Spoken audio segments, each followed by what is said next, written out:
কয়থা কোটাল পুকুরের পাড়ে ৬টি লাইট বোমা উদ্ধার করল বরইয়া থানার পুলিশ। রবিবার সকাল ১০টা নাগাদ ঘটনায় খবর জানাজানি হতেই আতঙ্কিত এলাকার বাসিন্দারা, কয়থা এলাকার বাসিন্দারা। পুলিশ সূত্রে জানা গিয়েছে, রবিবার সকালে স্থানীয় বাসিন্দারা কয়থা কোটাল পুকুরের পাড়ে একটি সন্দেহজনক বালতি দেখে বরইয়া থানার পুলিশকে খবর দেয়। পুলিশ পৌঁছে বোমাগুলি উদ্ধার করার পাশাপাশি বোমাগুলি নিষ্ক্রিয় করতে জেলা বোমস ডিসপোজাল স্কোয়াডকে খবর দেওয়া হয়। কে বা কারা কি উদ্দেশ্যে এই বোমাগুলি মজুত করেছিল তা তদন্ত করছে বরইয়া থানার পুলিশ। জঙ্গিপুর থেকে তরিকুল শেখের রিপোর্ট, জঙ্গিপুর টিভি। দেখুন, সামনে যত ভোট এগিয়ে আসছে তত বিরোধীদের একটা বাড়ছে, কারণ ওদের ভোট করার মতো ওদের উন্নয়ন কিছু নেই।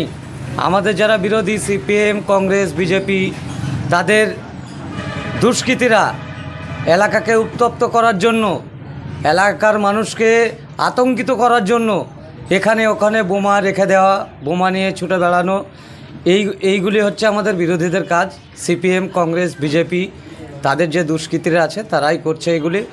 পুলিশ তদন্ত চালাচ্ছে, পুলিশের তৎপরতাতেই ধরা পড়েছে। পুলিশ তদন্ত চালাচ্ছে, সঠিক তদন্ত হবে, এর সঠিক তদন্ত করে পুলিশ নিশ্চয়ই ব্যবস্থা নেবে।